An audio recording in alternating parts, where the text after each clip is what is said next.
I guess we'll start again. No mic the first time. Welcome, everyone, to our council meeting of September 24th. I'd like to start off with the Lord's Prayer. Please remain seated, and anybody who wishes to join me may. Thank you. Our Father, who art in heaven, hallowed be thy name. Thy kingdom come, thy will be done, on earth as it is in heaven. Give us this day our daily bread, and forgive us our trespasses, as we forgive those who trespass against us. And lead us not into temptation, but deliver us from evil. For thine is the kingdom, the power, and the glory, forever and ever. Amen. Dean, called to order, please. Mover and seconder, please. Alan and Jennifer.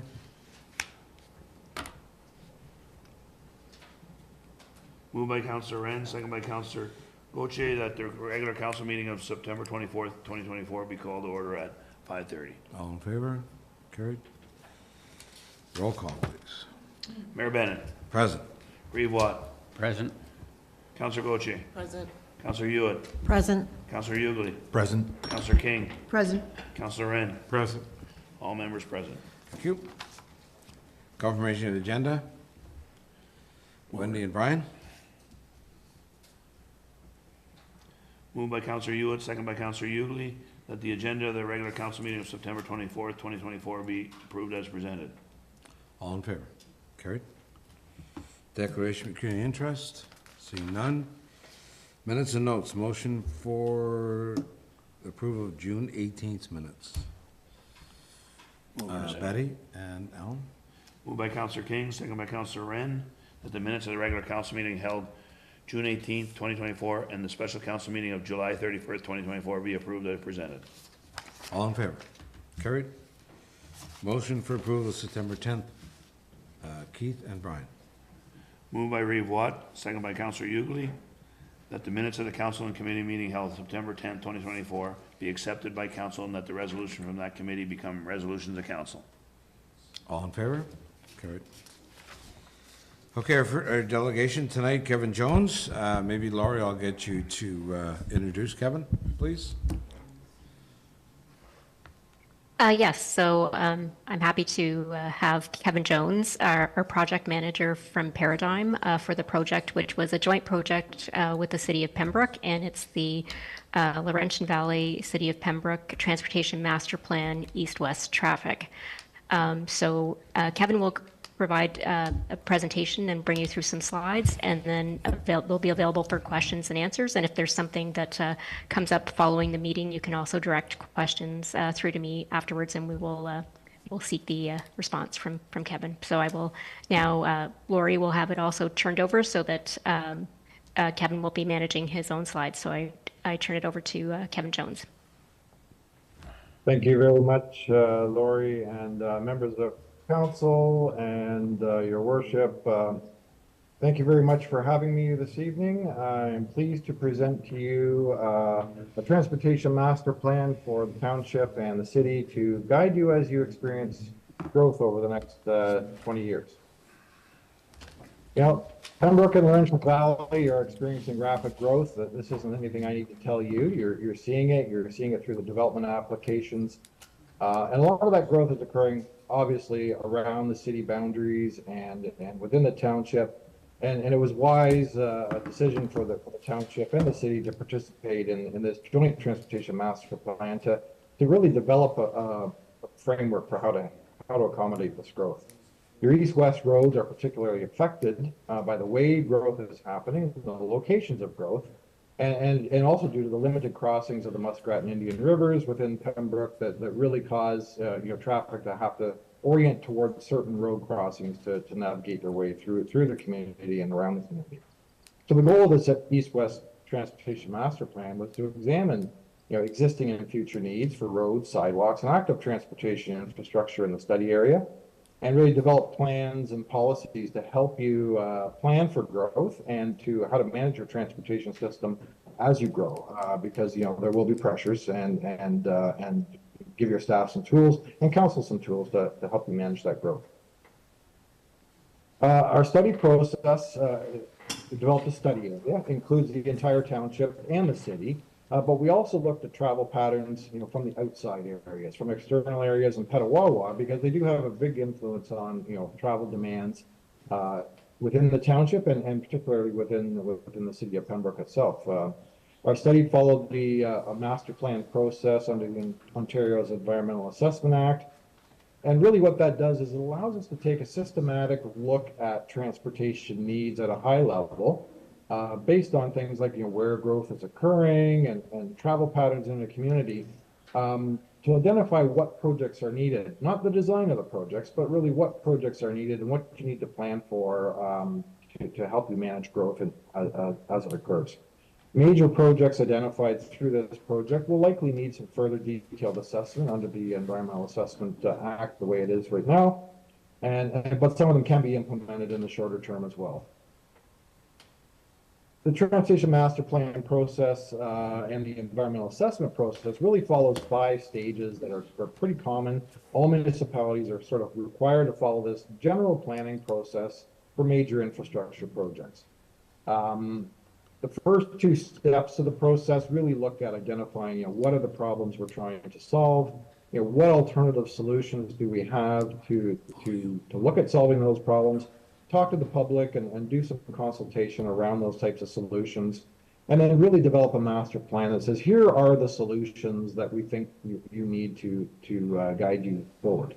And as I mentioned, as you move through the following stages, for major projects, there are additional steps in the EA process that have you look at alternative designs, and then producing an environmental study report, and then going to implementation.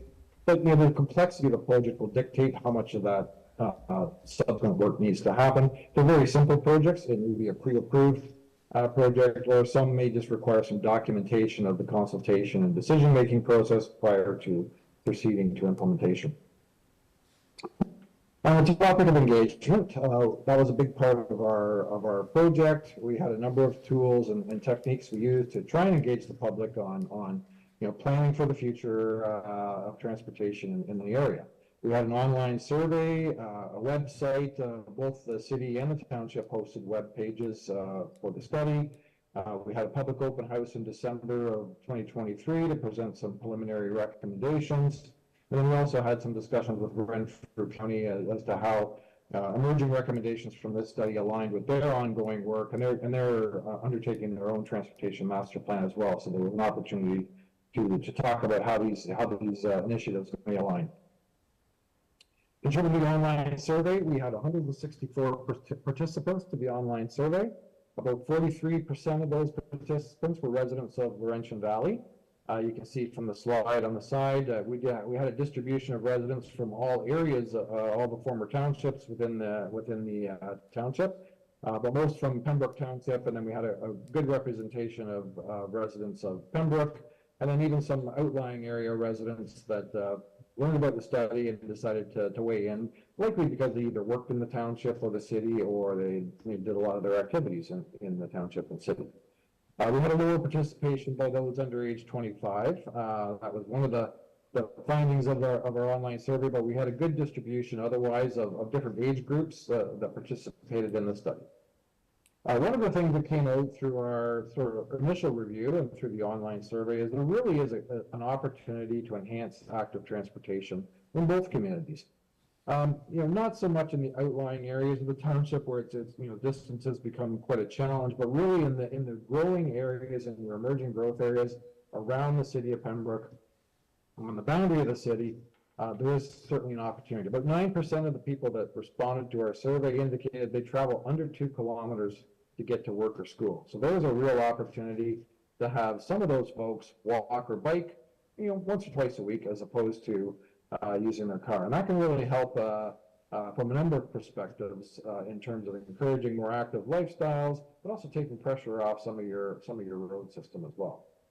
But of course, there's barriers to achieving greater active transportation use. Safety was one that was quoted by a number of residents, particularly with walking or cycling on current roadways. And obviously a distance is a key barrier to walking. So there is a sort of a threshold of how far people will tend to walk before they say that's too far for my needs. In terms of resident priorities, we did find some strong support for improving the conditions of roads, both in the city and in the township, and really for looking at strategies that look at optimizing what we already have by coordinating signals, adding turning lanes, and doing the widening or building of new roads and growth areas to really, ensure the transportation system will continue to serve the residents' needs. There's also some resident priorities expressed around separating cyclists from automobile traffic, either through dedicated lanes or off-road trails, but adding pedestrian crossings at strategic locations, particularly along trail crossings, and even at key intersections, and using traffic calming as a tool to help manage some of the adverse impacts of traffic growth. Sorry, I skipped a slide there. Our public open house in December of 2023, we had 12 attendees, which was a little disappointing in terms of turnout, but we did get 41 comments received. So we did post all of the display material on the township and the city website, and a lot of our comments did come in through people, looking at the material on their own from the comfort of their homes and providing us some really good feedback. And actually, a number of the comments that we did get resulted in some changes to the recommended plan, which is exactly what we were hoping to achieve. We put some draft recommendations out there, but people had some very good ideas for ways to enhance the plan. As I mentioned, each community had a website. The township had a website where we had frequently asked questions about the study. We provided an overview of sort of what the transportation master plan was about. We posted the open house material there for people to look at and provide some contact information if people had questions or information about the study. So essentially, as I mentioned at the kickoff, growth is driving the need for improvements in the area. And we looked at historical growth patterns in the community, and we also looked at sort of the growth that's arising from current development applications, both within the city and in the township. And by over the 20-year horizon, we're looking at accommodating just shy of 10,000 new residents within the city and township. And that's significantly higher than the growth that you've had over the historical time period. So the concern about how to manage that growth on a system-wide basis and what it does to your transportation system, is a key thing, and it was a key part of this study. So developing the plan. First of all, I want to start off with a bit of a planning context, because we don't plan for the worst case traffic conditions. Although you can always point to, oh my God, this road is heavily congested on a summer weekend. And I have a picture here of Pembroke Street East on the July 1st long weekend, a lot of congestion. But we don't plan for those sorts of conditions, because if we did, we would overbuild your system. And frankly, you couldn't afford to widen every busy road for that worst case condition. So what we do is we look at it sort of an average condition. Well, we've also tried to look at some of the seasonal factors or seasonal variations that might go into when you would get your worst case conditions. So as part of our study, we looked at travel patterns from the summer, the fall, and the spring. And really what we found, and you can see on the graph in the middle of the slide there, the travel patterns are really not that different. There are some different peaking characteristics in the summer. You get a higher predominance of traffic in the middle of the day and a little bit higher in the afternoon peak. But the overall pattern of traffic is not that different. You just don't get as much in the morning with school-related traffic, obviously, in the summer because kids aren't in school. We actually did choose the summer as our planning horizon, partly because it does result in some of the higher demands. But we actually chose an average weekday in the summer as opposed to sort of a summer peak weekend. Again, we don't want to overbuild the system, but we want to try and accommodate, what you will see on those typical peak periods. And an interesting fact, so on a typical summer day in the study area, there's about 95,000 auto trips that occur each day. About 40% of those trips travel within Pembroke and Laurentian Valley, so they start and end within the study area.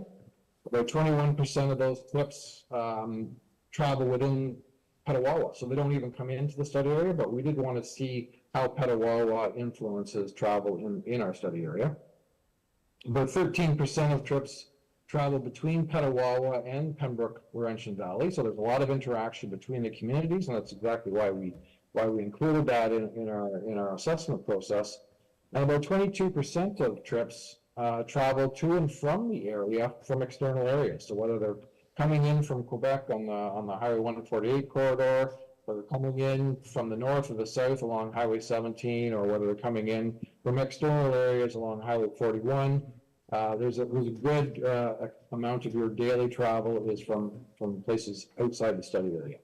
And about 3% of the trips in the study area simply pass through. They don't stop anywhere in the study area. They're usually on the highway system, and they pass through, but they do contribute to the traffic on your roads, for sure. We also looked at what improvements are already planned. We all know, and we were certainly looked at, Highway 148 through this study. MTO has a plan, and they've been working on a plan to upgrade Highway 48 for a number of years. So we did account for, what benefits those upgrades will have in terms of managing your growth in traffic. We also know that as the development areas grow, there will be some new road infrastructure put in those development areas to support that growth. So we incorporated that into our modeling work, and we actually developed a model to help us predict, where we put traffic and where we put growth, how will that influence traffic on the road system. So the model actually looks at, how many trips get generated by growth, where those trips would be going in terms of the types of attractions they would be going to, whether they're going to employment locations or commercial locations or school locations. And then the model actually estimates, how people will travel through the network, given congestion and things that happen in the network, the way the network works, the speeds of traffic, to help us identify which roads are going to see some pressure. And this map on the side of my screen kind of shows a 2041 outlook of the average summer day on average weekday during the afternoon peak hour. You can see everything in red is going to be congested over capacity, not just busy, but over capacity. There's a number of other intersections that are going to be operating under capacity, but they're still going to grow in traffic volumes. They're going to get busier.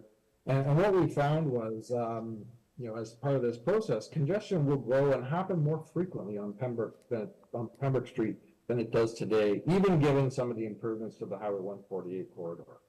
And we also found that there will be additional traffic use on local roads, particularly within the city, as people look for alternate ways, trying to find a better way to get from A to B by using some of the local road network. And that really helped us frame the approach to developing the plan.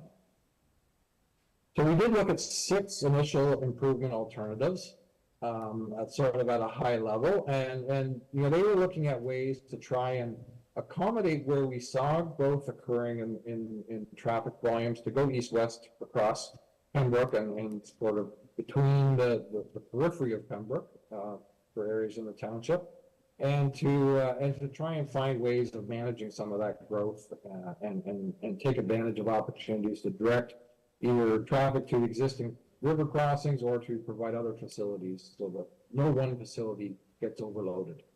A number of alternatives, including enhancing Mary Street and Alfred Street through downtown Pembroke to provide a bit of a bypass to the downtown, extending Viewville Road and all the way to Drive-In Road into some of the growth areas in the township that are just on the periphery, again, giving an alternative way for people to get around without having to overload the Pembroke Street corridor. Boundary Road extension, widening of Pembroke Street West, a connection of O'Brien Street to try and access some of the growth areas as well. We looked at a local bypass route using Drive-In Road and trying to provide a better connection to Mud Lake Road and Paul Martin Drive as a way to have local traffic bypassing the city if they don't need to go into the downtown area. We even tested an MTO bypass to say, well, what would happen if they constructed a new route directly from 148 at the border all the way up to Highway 17? And what would that do in terms of solving problems?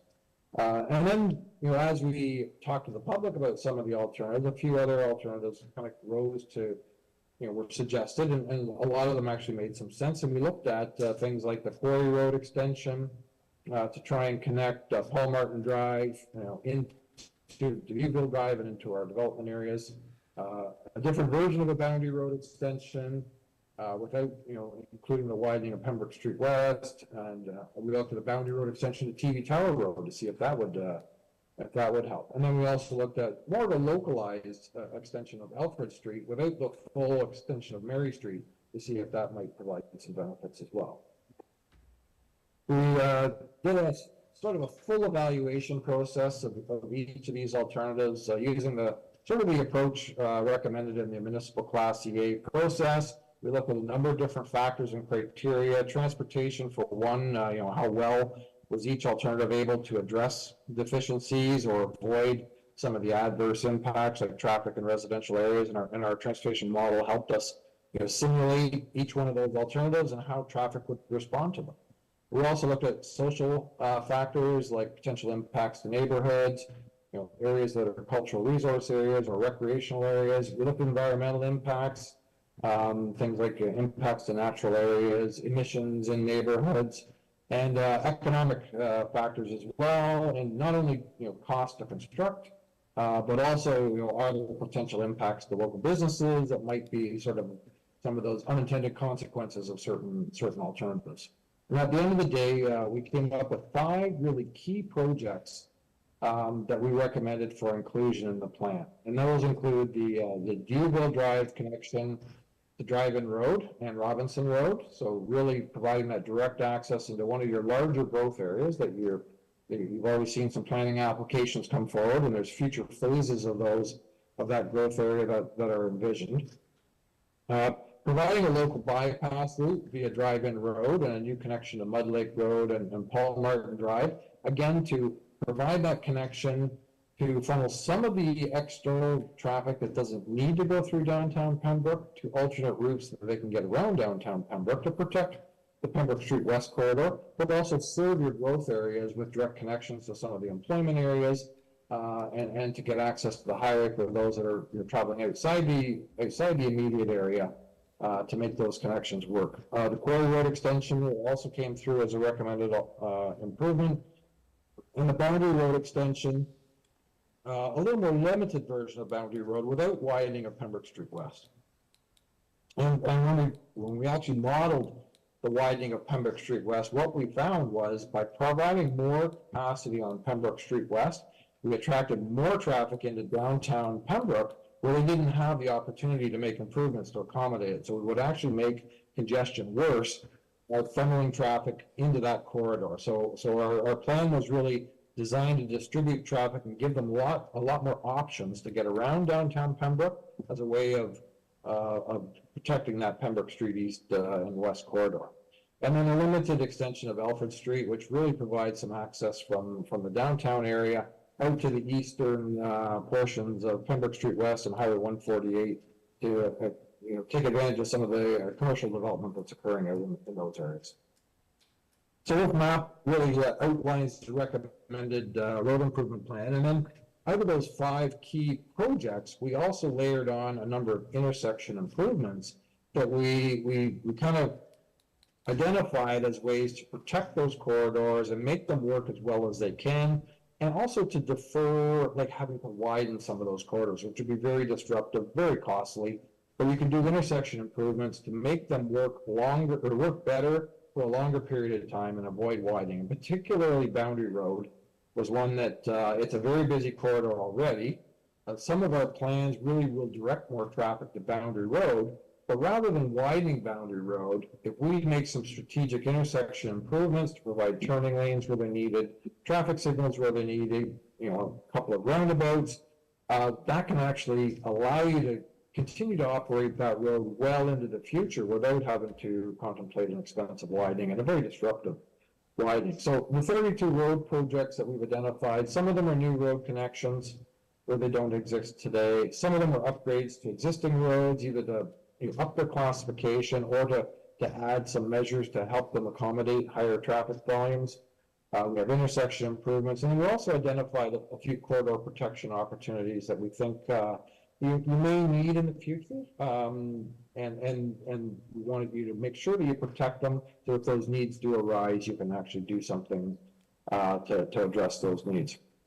The network is designed to really serve growth from or to serve traffic generated from the growth areas, and those are sort of those gray areas identified on the map. Those are the key growth areas where we're expecting significant new residential growth. It's designed to limit the increase in traffic on Pembroke Street as a result of some of that growth by giving a bunch of different options for ways for people to get back and forth to their homes and their businesses and the shops and services that they use, and to limit the increase in traffic on some of the local city streets that we know has been a concern in the past. Now, this plan is pretty ambitious, and we expect it's going to be implemented over the next 20 years. And really, the plan is really tied to growth. So if growth happens faster, you may want to introduce some projects sooner. But if growth doesn't happen as fast, and I mean, I don't have that perfect crystal ball, but if growth doesn't happen as fast, you can defer some of those projects a little bit longer and really tie them to when growth actually does occur, and you see that action and those developments happening. The recommended road improvement projects will be funded from a number of sources, including development charges. So growth, should have a role in paying for growth. Some of the projects will be constructed as part of development. So what in our costing, we've identified the sort of the total cost of a project without figuring out how much would already be built by a developer. And there's a number of projects that what we're saying is let's upgrade an existing road or a future road that's going to be built in a growth area. We upgrade its status to a collector road. So the township or the city aren't necessarily on the hook for the full cost of that. They may just have to pay for the upgrade, say, to a collector road status, but part of that road will be already built by the developers as part of service in their subdivisions. So there's a couple of roads like Robinson Lane and Dewville Road that kind of fit that bill, and those will be cost shared between the township and the developers. Then there's cost sharing opportunities with other parties as well. There's some projects we've identified that are really should be joint projects between the township and the city. Also joint projects between the township and the county for things like the drive-in road upgrades and extension, which really would be a joint project between the township and the county. And in the intersection improvement program, we've also costed a number of those projects. Some of them will be included in the bigger road projects, so they're not double counting on the costs. Some of them could be standalone projects that you would implement as the time progresses. It's a $95 million program to be implemented over 20 years, and I know that is a scary number, and it's a big number. But again, I mean, this will help you plan budgeting. This will also help you plan for how you would look at your development charge updates and your funding envelopes. And one thing we also like to remind municipalities is having a plan like this sets you up for sort of infrastructure opportunities or infrastructure funding opportunities that may arise from time to time through senior levels of government, especially when elections come by. They always like to roll out infrastructure programs, and having a plan like this in place helps you to say, we've got the projects identified, let us get in line for the funding. In addition to the infrastructure, we also looked at some policies to help you to support the plan, but also to manage the transportation system. The policy directions include transit, walking and cycling, the roadway classification system, some traffic management ideas for how to manage traffic as it grows. We've got some policy ideas around Highway 148 corridor, and then some official plan and corridor protection related policies to help you protect for the future. So, opportunities don't get eliminated through planning decisions that don't look out to the longer term. In terms of transit, the need for transit was a key issue identified by the public. The city is, currently in the process of implementing the recommendations from their transit feasibility study and looking at, developing a third party that's going to operate a transit system, a demand responsive system in the city. We actually would really encourage the township to consider partnering with the city to provide transit just beyond the city boundary. I mean, a lot of your growth is happening on the periphery. Those residents are going to be looking for opportunities to access opportunities that occur in the city, and transit would be a big benefit to those new residents and how they might choose to travel differently and maybe not have to purchase a car or a second car or or something like that. And it'll give a lot of opportunities for access to opportunities within the city. Walking and cycling, it should be a part of, of each of your plans moving forward. In terms of Pembroke, we've suggested they actually proceed with an active transportation plan to really flesh out, what roads and what corridors are appropriate for encouraging more walking and cycling, and to look at some of their trail crossings.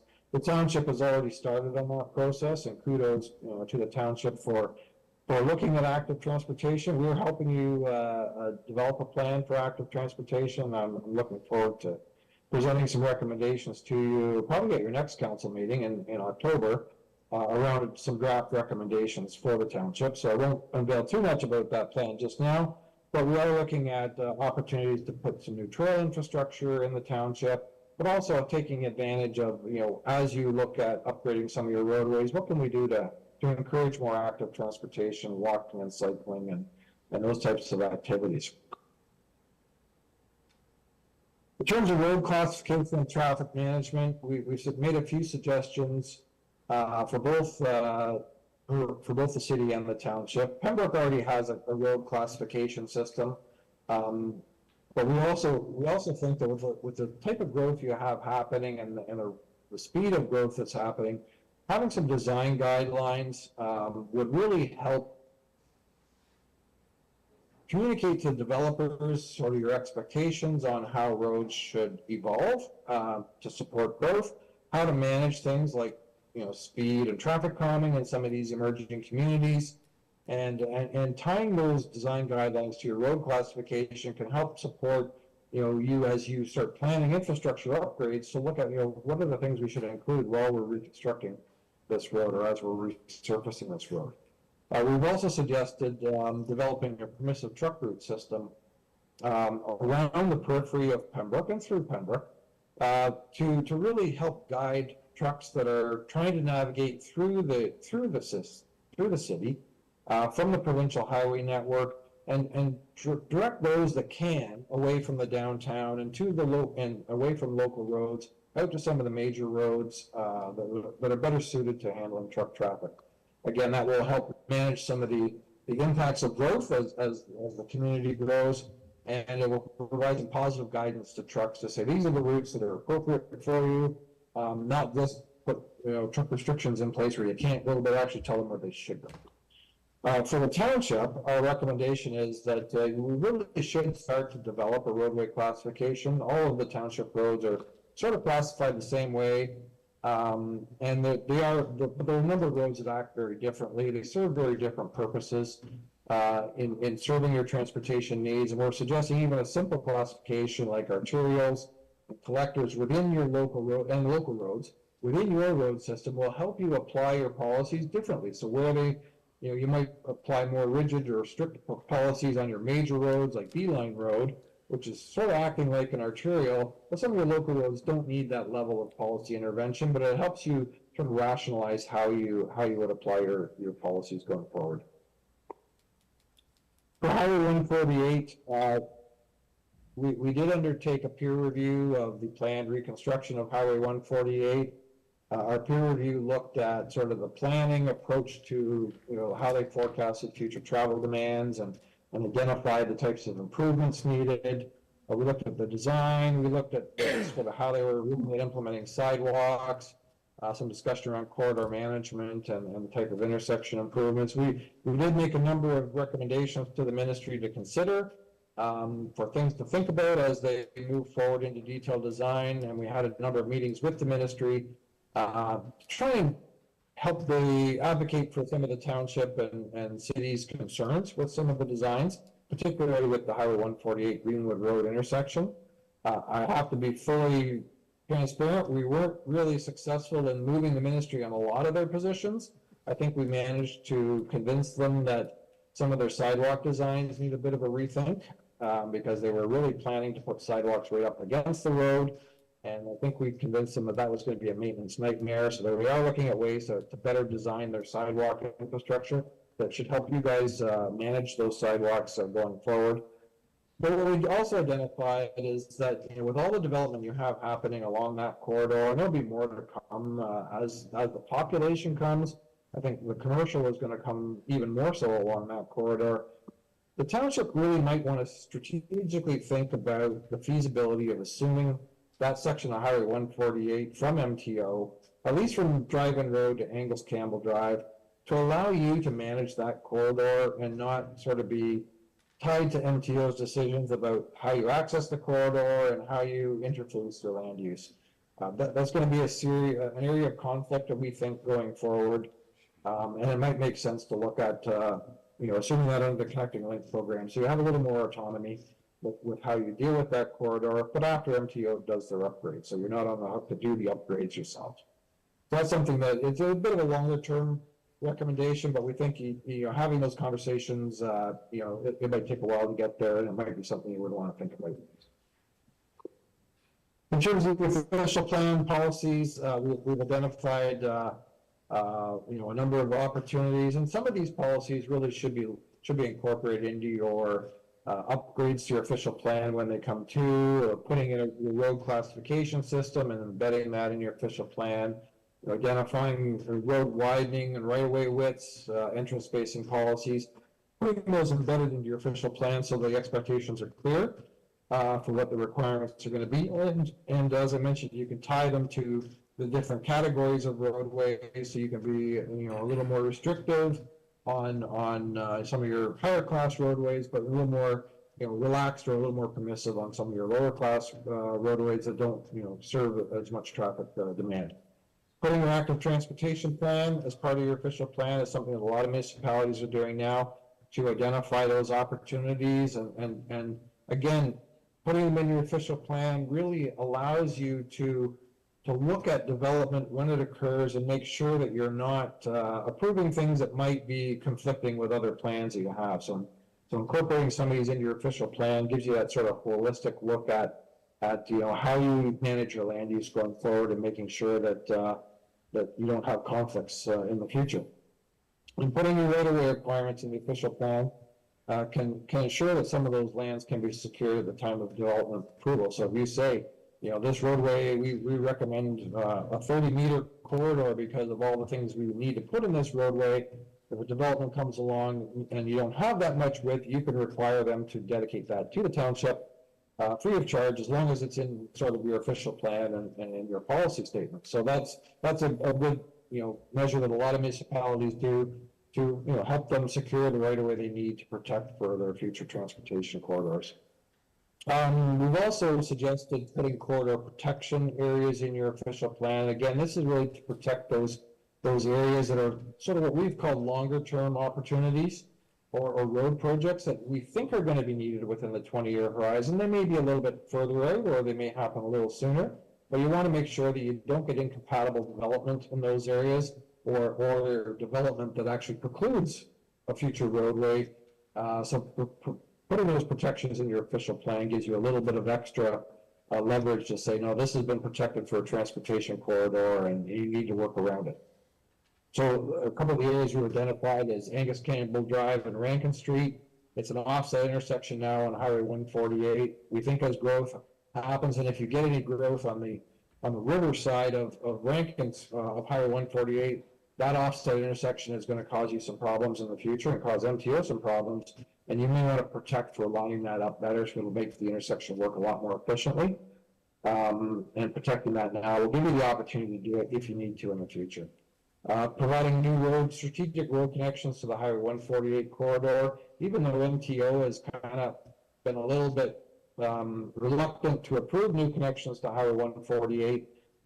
Protecting those corridors now gives you some opportunities in the future should those conditions change, or should you decide to acquire that section of Highway 148, that you can put in those connections, and those connections will help distribute traffic to take pressure off of other intersections as growth starts to occur.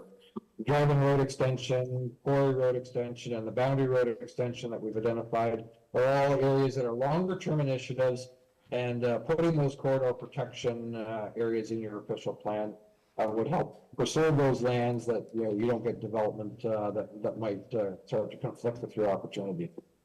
So this little map here shows some of those corridor protection areas. And as you do future studies or Class CA studies for some of these bigger infrastructure projects, you may be able to tighten up these corridor protection areas as you do some preliminary design work. But the idea is to protect a number of opportunities that, so then when you get to the next stage of implementation, particularly for the drive-in road extension, you'll see we've identified there's 3 options really for how to make this connection. We couldn't go to the level of study to identify which is the preferred option in this study. You really need to do some really in-field investigations, understand the natural environment. But there are 3 different options. One involves a river crossing, 2 of them avoid a river crossing, and future environmental assessment work would look at those and identify which is the preferred route to balance all those competing interests. Funding will be a big, obviously a big concern for both the city and the township. There are a number of potential funding sources that municipalities will use. Obviously, development charges is one of the key funding sources, and we certainly do recommend that the cost estimates that we've prepared to help identify the plan be incorporated into your development charge bylaws so that you can start to have growth start to pay for growth as you grow. Also, development cost sharing agreements is another opportunity to share some of the costs of this infrastructure, because a lot of these projects are on roadways that are shared between different jurisdictions. Obviously, you've got your gas tax fund, your green municipal funds. They all do provide some mechanisms to help offset local costs. And really, you want to be monitoring those to see where you can apply those types of funds to advance projects when they're needed. Keeping an eye on infrastructure funding programs, and these can now be almost considered, to some extent, some of the simpler ones can be considered shovel-ready projects that you may be able to say, hey, we've got a plan, we've got a project, all we need is some federal or provincial help to get it off the ground. And then looking at city township cost sharing agreements, and then finally, obviously through our property tax bases, to raise some of the funding needed to secure some of the projects. So with that, I hope I presented sort of a broad overview of a transportation master plan that's able to help you plan for growth over the next 20 years. And at this point, I would be pleased to answer any questions from council or going forward. Thank you, Kevin. Very informative. Council, any questions?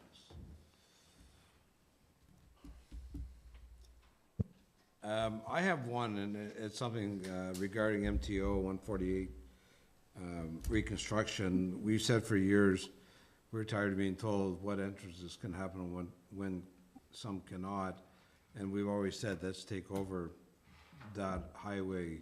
We consider it not a highway. They do. Have you had any experience in the past where municipalities have been successful in taking over sections of MTO? Through your chair, yes. A number of communities have approached MTO under the Connecting Link Agreement program and have assumed portions of what were provincial highways because they know there's this competing conflict between development and access and MTO's sort of access restriction policies, which have gotten even more restrictive over the years. And a number of municipalities have lobbied the province to say, we would like to take over this section of roadway. There's different ways of doing it. You can assume it outright. But there's also as I mentioned, the Connecting Link program, which allows you don't get full control. You still have to clear some things through the ministry, but they do actually give you some funding to maintain the program and maintain those facilities going forward. So the city of Pembroke, for example, has a Connecting Link agreement with MTO for Pembroke Street East and portions of McKay and Paul Martin Drive as sort of that route of the continuation of Highway 148 and Highway 41. And so they get some funding from MTO to help maintain those facilities going forward. So that would be a similar approach that we think could work for the township to say, at least from Drive-In Road to Angus Campbell Drive, where all your development applications are happening, that may be one you say, the township would like to assume that. you're going to take on a little more responsibility for maintaining the roadway. It should be a new road, so that's the good thing. It'll be all reconstructed, so you won't be having to rebuild the road or repave it, but you should be able to manage some of the conflicts with access and able to serve your development a little bit better. Thank you. Council, any other questions? Okay, Kevin, thank you very much. I'm sure there might be questions down the road, and it's certainly a study that we'll keep close at hand for any future development we have in the township. Thank you. Okay, council, we're going to move down to municipal reports. CAO report is there. No, I didn't get. Oh, you didn't get one in? No, Okay. no. Treasurer's report, Sean's is there. Any questions for Sean or comments? Seeing none. Public Works, same thing. Okay, planners report. And nothing there either, and I didn't submit a mayor's report as I was away. We'll move down to, Mover and seconder, I need a motion. I'm sorry? Motion? Oh, yeah, motion. Jennifer now. Moved by Councillor Gauthier, second by Councillor Wren, that the council receive the following reports from mid-June to mid-September 2024 at the regular council meeting of September 24th, 2024. Treasurer's report, Public Works Manager's report, Planner's CMC report. All in favor?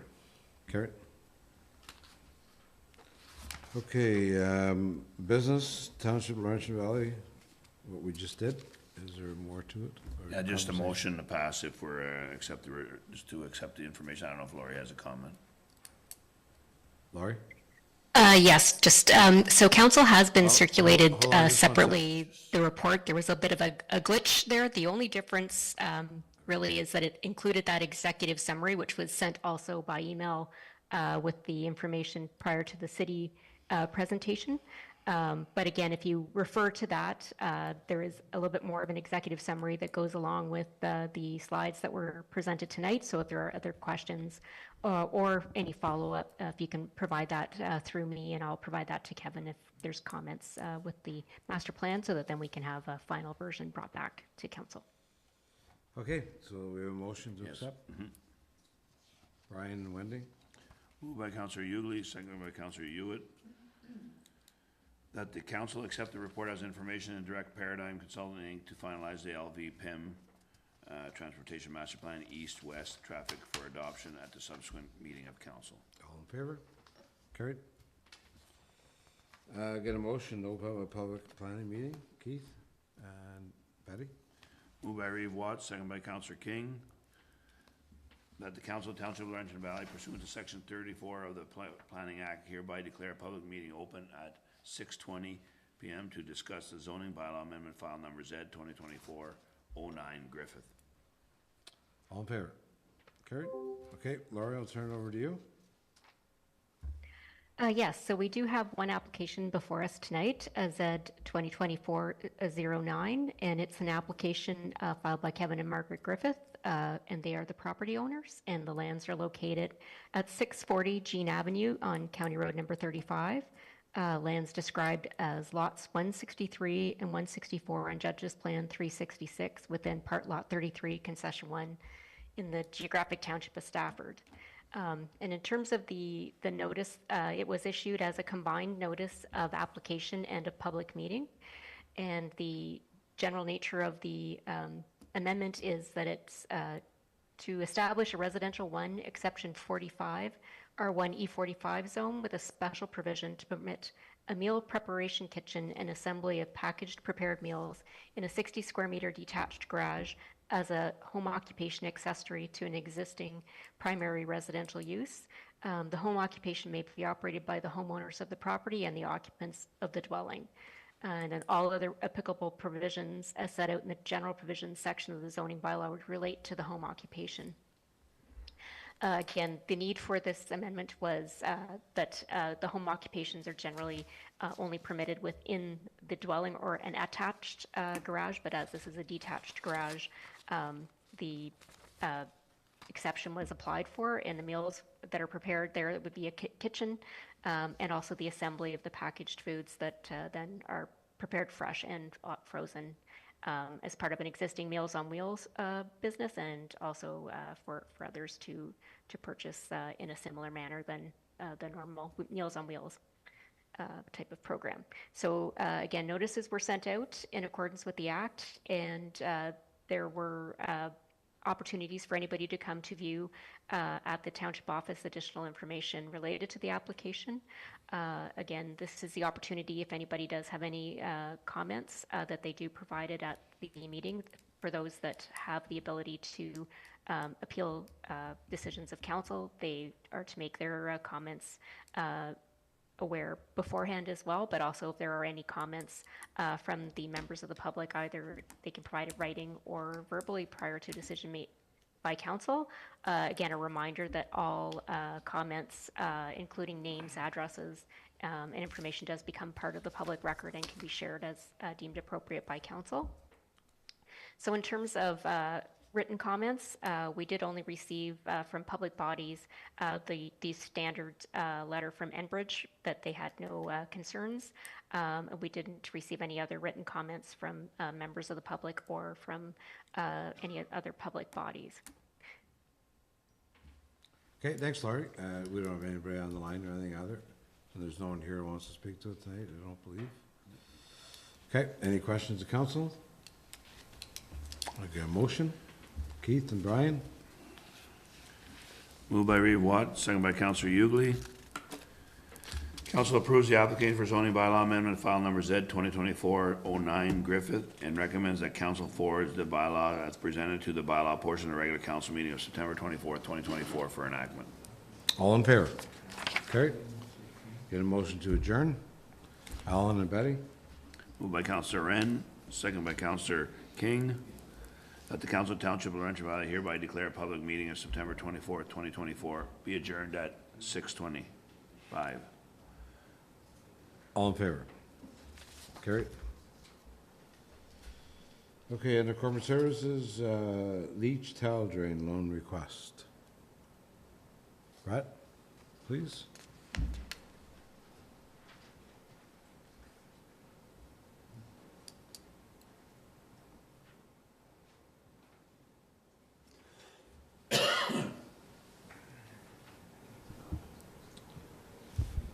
Okay, so yeah, we've had a request for approval for a tile drain loan.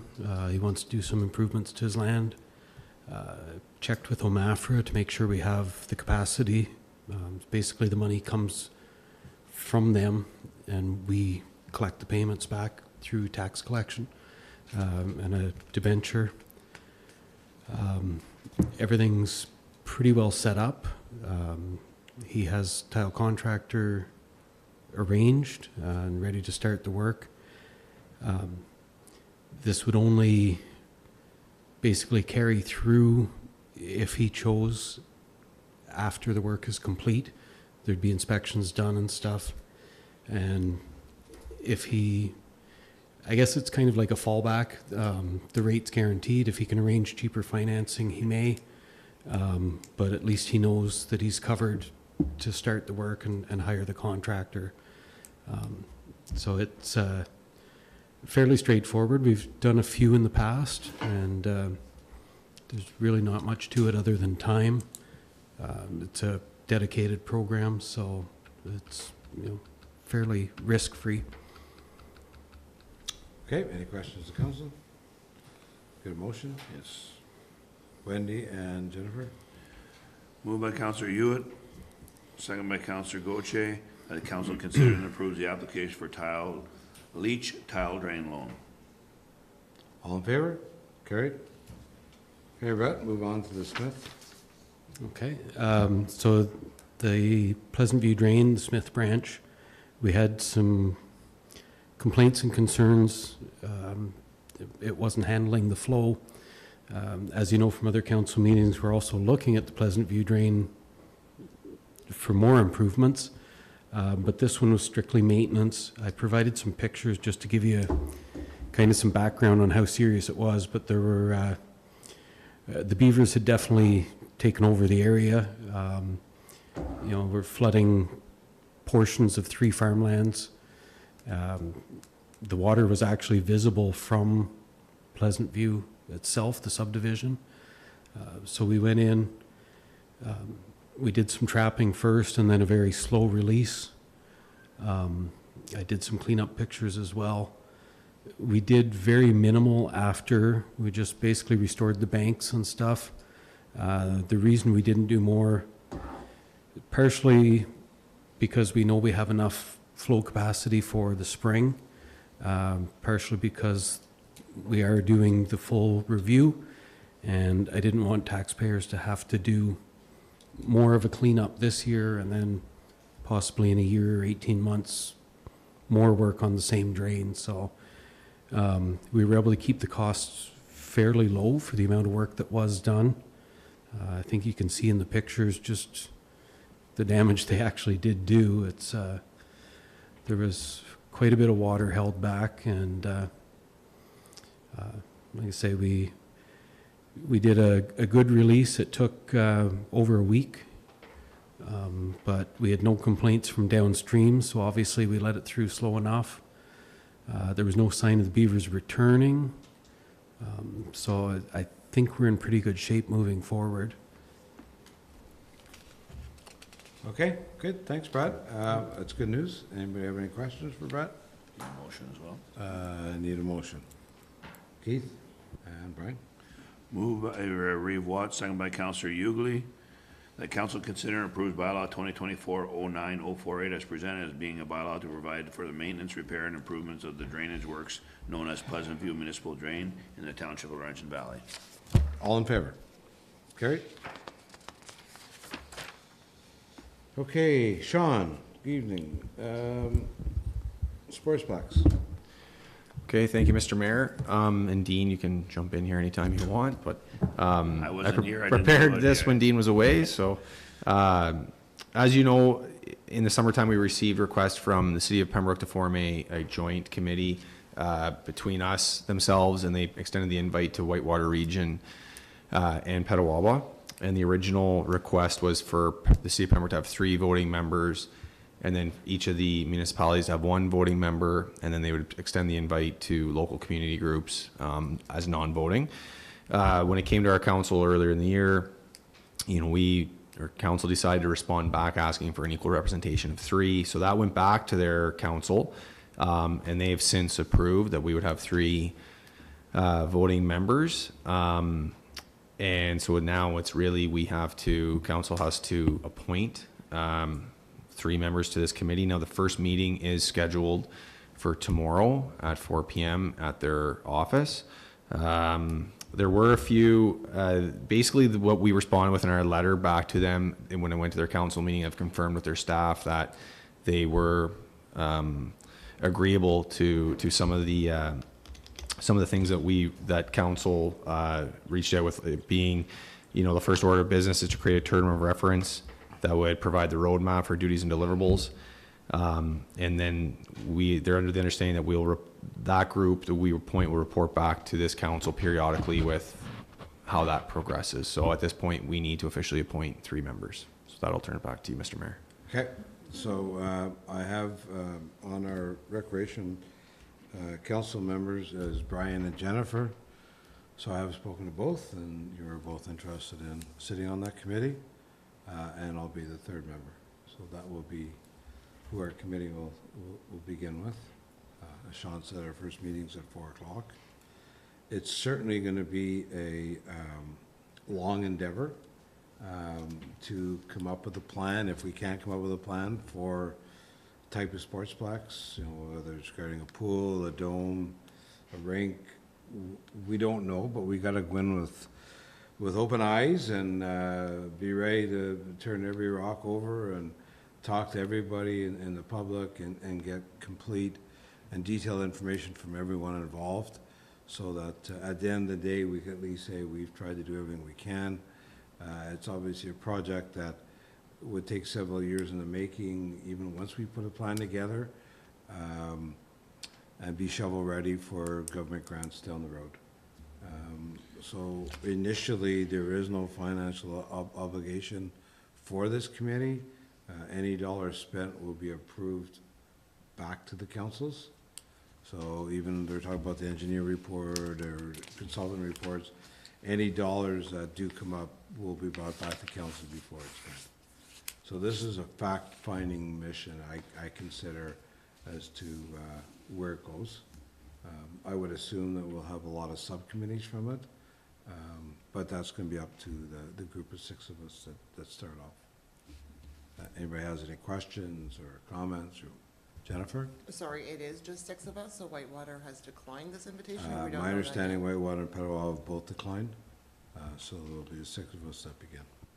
Has, do we know officially Whitewater, did they have their, Whitewater has declined. I think the sentiment coming from there was, and I won't speak for them, just hearing, was at this point in time, it's not the time for them, but if something came up down the road where they potentially could jump in and it would make sense for them, they would, but they've got their infrastructure issues that they're dealing with, so.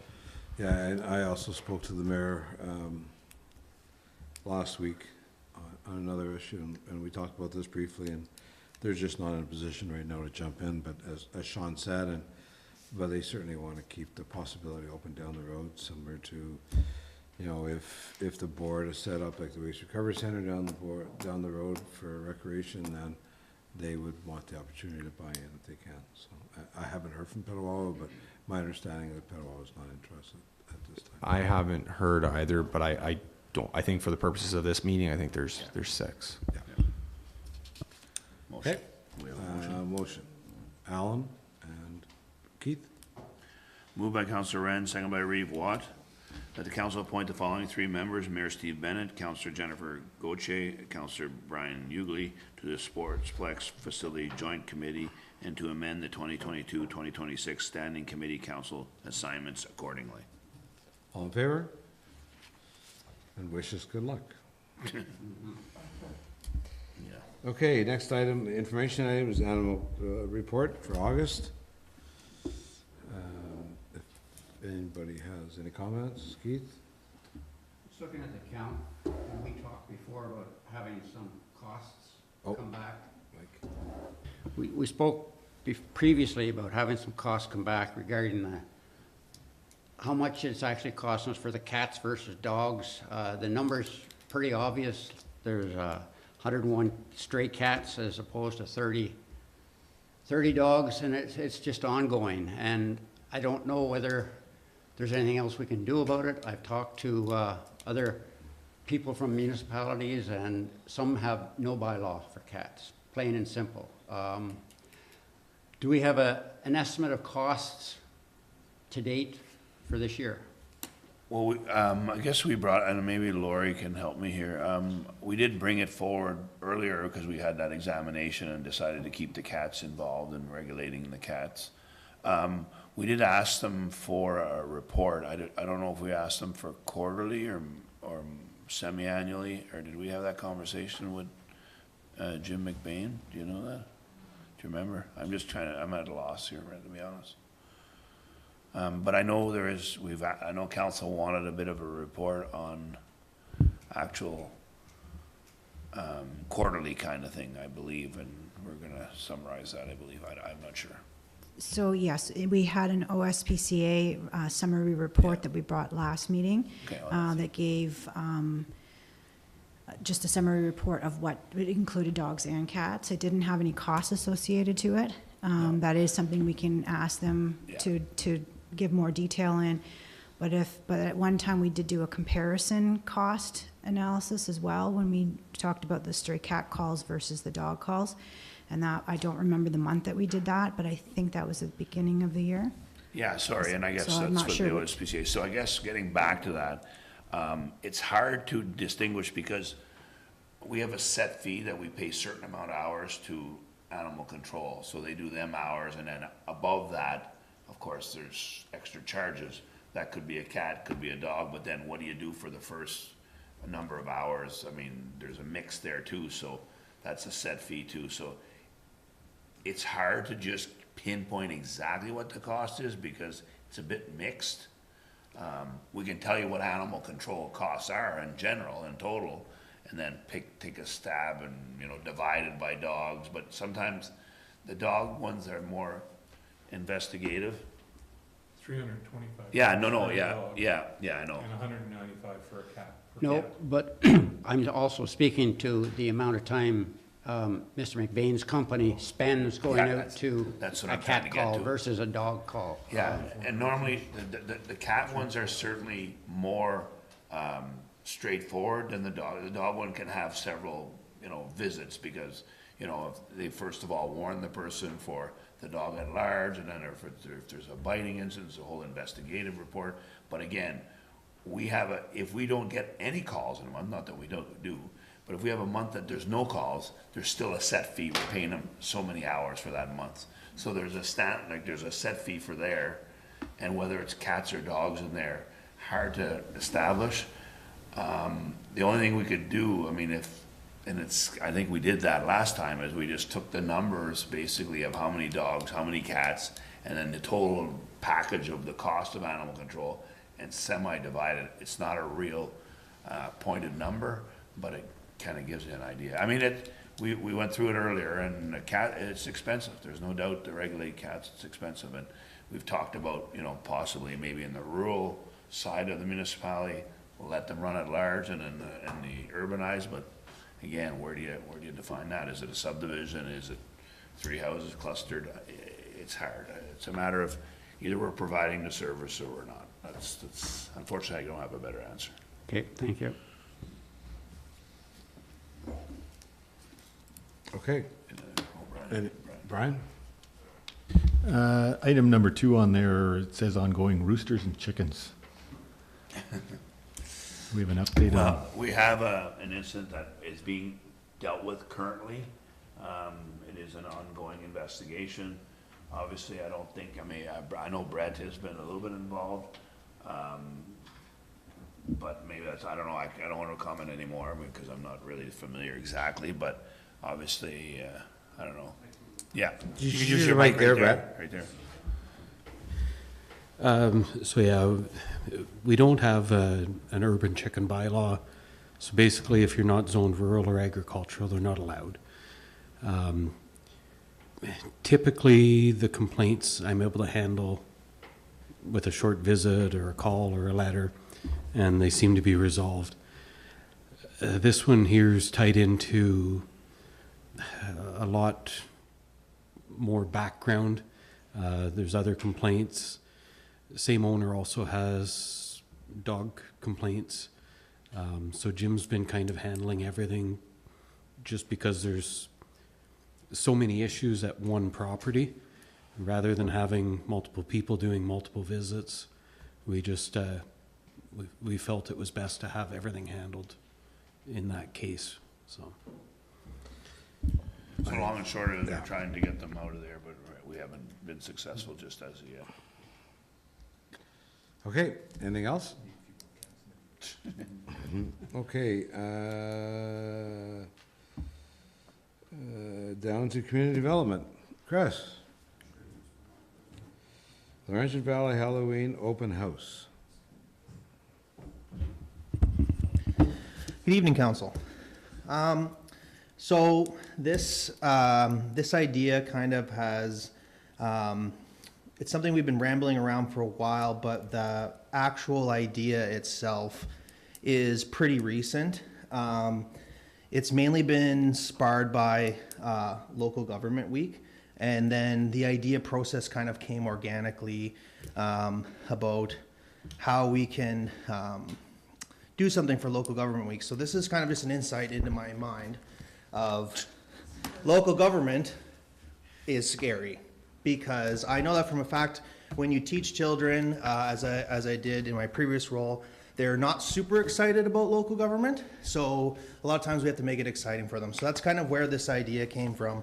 Scary, but fun. And so we try to figure out a way to make local government more interesting by creating an event around bringing people together to celebrate our community, as well as teach them a little bit about local government, try to open up our budget process, our asset management process, and really give them a reason to come in with a whole bunch of things going on, with the hopes that they would participate in this. But it is a little bit of a quick turnaround because just of kind of when the idea came up, as well as with local government and everything like that, as well as some of the events we've been having going on. So we thought this was the opportune time to showcase this idea. But as you can see from this report, there's a couple things that we have going on here. Hopefully, touch a truck, junior firefighters, ice cream, pumpkin carving, all kinds of things in hopes to try to bring people in to our municipality and open up our doors, as well as having an open house. So I'll flip it back to council for your comments or feedback to kind of see what you think about the idea. Jennifer, and then Keith. I absolutely hate Halloween. Hate it. I dread it every time of the year. We've got 6 kids, costumes, taking them out. I think it's ridiculous. When I read this, I thought, I'd come to this. I would bring my kids to this and let them kind of know something fun about government, but it makes it fun because Halloween is included with it. I think it's a great idea. Keith? I'll second that. I think it's a great idea, just fantastic, and look forward to it. Okay, I don't want to deflate the balloon at all here, but I think it's a great idea. I totally agree with you guys. I kind of think it might be too quick to do right away in 3 weeks, because we haven't got anything out yet to the media, or obviously nothing's on Facebook yet or anything. I love the idea, but I truly believe that maybe this could happen next year with a little more time. Yeah, I would have to agree. Like I said, the idea kind of just came organically around the timeline that we had it. And we also didn't want to overcast our senior active living grant, our fall flavors. So the timing isn't ideal. We think it's a good idea, but it is something that we had considered that possibly it might be something better for next year. Something that council has to know as well is next year is our 25th anniversary. So it would be a good opportunity to be able to have this as a kickoff for that event. So that is 100% an option. The other thing is that this idea is something that we were hoping in the future that would showcase businesses, local artists, all kind of thing, and kind of create as a homecoming, as well as a kind of a community showcase. So I would have to agree the timing is definitely quick to turn around, and that's something we would 100% be open to is trying it next year. So there, to us, it would be that would be acceptable as well, depending on what council would like, because like I said, it is a really quick turnaround. Brian? Yeah, my concern is the same, and just looking at the investment required for it, you might not see the results that you would hope for that kind of investment in such a short period of time. And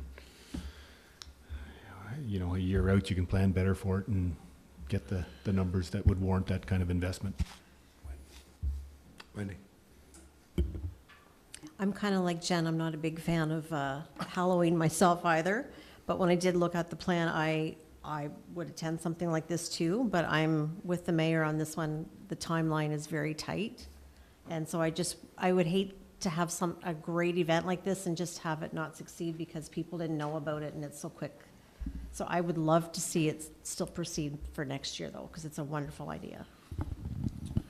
Yeah, I think, and also, just talking out of turn, I don't want to steal Chris's thunder, because I think he's done a great job with this, and it's certainly outside the box. And but with the 25th anniversary, it would not necessarily have to be in October. It could be, you know, whether we do it, you know, springtime or even June, maybe, where we could have a whole community thing and have a day in around the open house with regards to the municipality.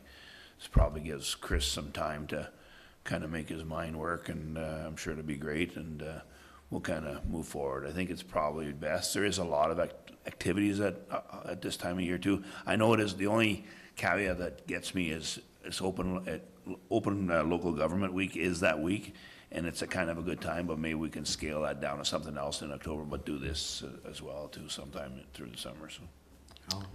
Well, I was just going to suggest, why does it have to be Halloween? Yeah. Like, Yeah. Easter is Far Easter enough open out house, that yeah. you could do something for Easter, right? Yeah. Okay, so do we need a motion now, or? No, do I think we're we'll probably, just we got table it some for now? direction, I think we got some direction, as long as consensus is that we lean into 2025, I think that's all I'm looking for. Okay, Okay, thank you. once again, though, great idea. Thank you. Keep her going. Much appreciated. Bylaws, Mover and seconder, please. Betty and Al. Moved by Counselor King, second by Counselor Wren, that the following bylaws be enacted, passed, and be read a first, second, and third time, and numbered by and signed by the mayor and the clerk and sealed with seal of the corporation, and be engrossed in this bylaw book, the 24th day of September, 2024. Bylaw 2024-09046, zoning bylaw amendment Z 2024-08, Felsky. Bylaw 2024-09047, zoning bylaw amendment Z 2024-09 Griffith. And bylaw 2024-09048, Pleasant View Municipal Drain Maintenance Bylaw 2024. All in favor? Carried. Council acknowledgements. I do know this Friday at the Outdoor Sportsman Club, Dean and I were invited to attend their opening of their new reconstructed garage. It's at 11 o'clock, and I extended to council. Anybody wants to attend? That's what I have. And Dean, do you want to discuss CPU? Oh, yeah, okay, I mean, I can update council on the fire that we had at the corner of Drive-In Road and Pembroke Street East, or 148, the motel. I know there's been a lot of questions and concerns about the debris and staying there. We've tried to work with the owner, who's trying to work with the insurance company. They've been having some issues, I guess. Brett did post on the property for property standards that it needed to be cleaned up. There's been no action to that, so we're past that date. So now we'll be moving forward now with regards to cleaning it up on ourselves, but putting the actual cost associated with on the roll. So that's the next step. You'll have to bear with us for another couple of weeks till we can get the procurement of the cleanup, and as well as the actual process to allow us to place the charges against the roll. So that, it should be happening. I would hope by the end of October, we certainly have it cleaned up before winter flies, so that's good. Okay, anything else of council? Wendy? I just wanted to acknowledge and thank the amazing volunteers on the weekend for the Fall Flavors Festival. It was very well done, and the turnout was amazing. It was a very good day. Thanks, Wendy. Pass on the same, Betty, to the group out there that, once again, very well organized, and a lot of people commented on how good a function it was and how well organized it was, and certainly when I was there, there's a good turnout. So yeah, great to have. Keith? Several comments regarding how good Roy Street turned out, that project, and I've been over there myself, and great job, and just thought I should let Mark know. Right on. Betty? I wasn't able to attend today, but I was just wondering how the ceremony at Elgin Street went. Yes, we had the grand opening of Elgin Street Park.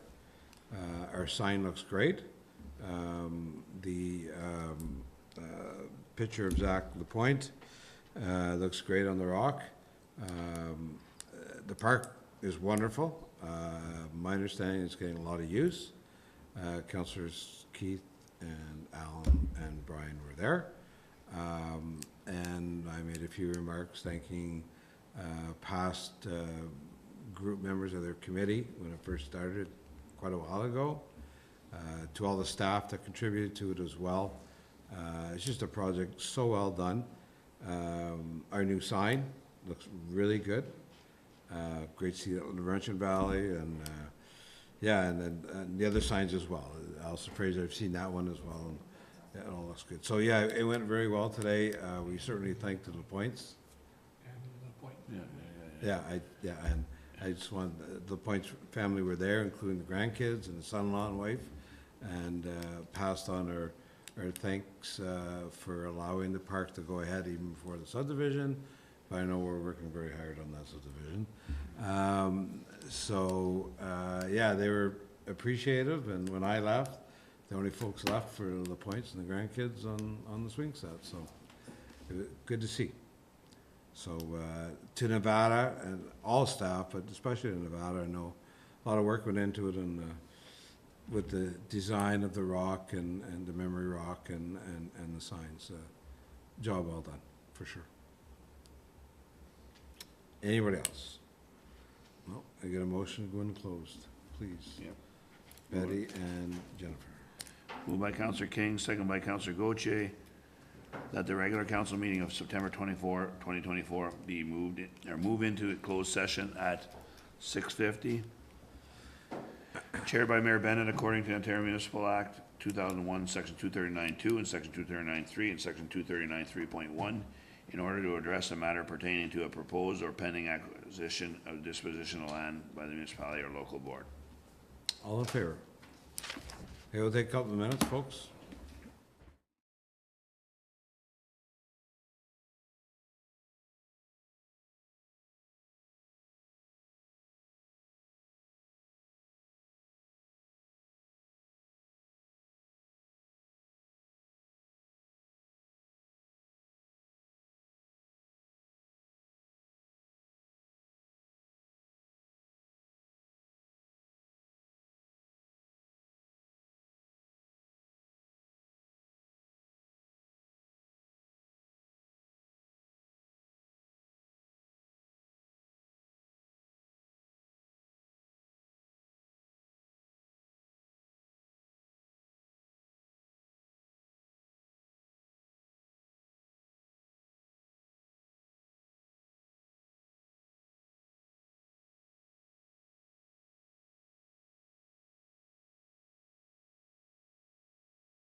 Return to open session and report on closed session? Are you ready, John? Yeah. Okay. Mover and seconder to move back into open session? Brian and Wendy. Moved by Counselor Ugly, second by Counselor Hewitt, that the regular council meeting of September 24th, 2024 be open, move back into open session at 7:35. All in favor? Carried. Note and file. Jennifer and Keith. Moved by Counselor Gauthier, second by Reeve Watt, that the item not specifically addressed by motion of the regular council meeting of September 24th be noted and filed accordingly. All in favor? Carried. Confirmatory bylaw. Alan, Jennifer? Moved by Counselor Wren, second by Counselor Gauthier, that be it resolved that the Council of Township of Laurentian Valley approves confirmatory bylaw 2024-09049 as having been introduced, read a first, second, and third time, and the said bylaw be numbered and signed by the mayor, the clerk, and sealed with seal of the corporation this 24th day of September 2024. All in favor? Carried. Adjournment. Wendy and Keith. Moved by Counselor Hewitt, second by Reeve Watt, that the regular council meeting of September 24th, 2024 be adjourned at 7:40. All in favor? Carried. Thank you, and good night.